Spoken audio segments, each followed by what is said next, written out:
Erin Sikorsky is the director of the Center for Climate and Security. Before that, she spent 10 years working with the U.S. intelligence community. She joins us this hour from Washington. Welcome to the program. Thanks so much for having me, John. Okay, now a new study from China's Shenzhen Institute has a very ominous headline. Tropical cyclones in Asia could have double the destructive power by the end of the century, which is shocking, but it's not really a surprise. If it does prove true, is there a corresponding outlook on the level of social upheaval that comes with that kind of weather event? Is there a sliding scale, perhaps, which links these two factors together?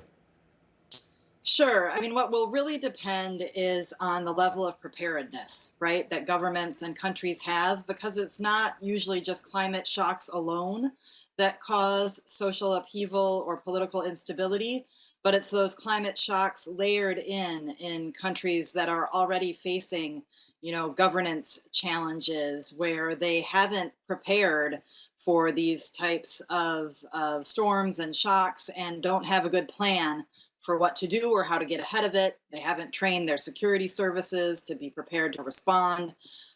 So it's certainly concerning, but I would argue that the good news is we have these studies predicting these paths for the physical hazards, and so it gives us a chance to get ahead of it in terms of the social and political and community response.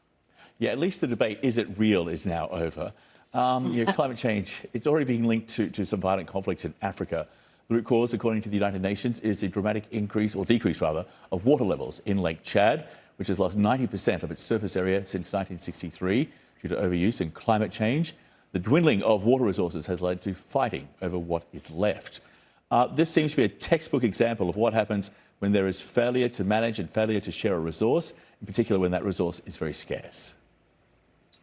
Yeah, absolutely. We see in many different parts of the world. I mean, the Lake Chad Basin is a great example, but it happens elsewhere also, that as climate change, reduces access to key resources, whether it's water or agricultural land, fresh water in a lot of places, that people need to move. They need to find new places to go where they can make and have a livelihood. And often those places already have populations there, or you have competing populations coming together to try and use those resources. And when you don't have strong governance, when you don't have good conflict resolution mechanisms in place already, it can lead to conflict and violence. And one of the challenges is many of the places around the world that are the most vulnerable to climate change are already experiencing conflict or some level of violence. They're already have very low resilience. Well, we just had a series of twisters over the weekend, last weekend in the United States. It caused a huge amount of devastation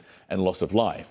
And now, according to a running tally of natural disasters by the National Centers for Environmental Information, the US has sustained 308 weather and climate disasters since 1980, where overall damages costs reached or exceeded $1 billion. The total cost of these 308 events exceeds $2 trillion.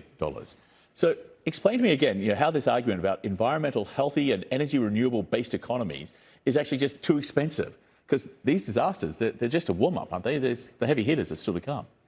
Right, exactly. You pay a little bit now or you pay a lot later to change the energy sources we use, move to renewable energy, and prevent the absolutely worst outcomes that we expect in the second half of the century. I'm glad you brought up the United States, because so often when we talk about climate change and climate security risks, we talk about vulnerable countries in other parts of the world. But here at home, we face a lot of risks as well. And again, there is a responsibility to prevent the worst outcomes, and that is absolutely why we need to look at a path towards more renewable energy.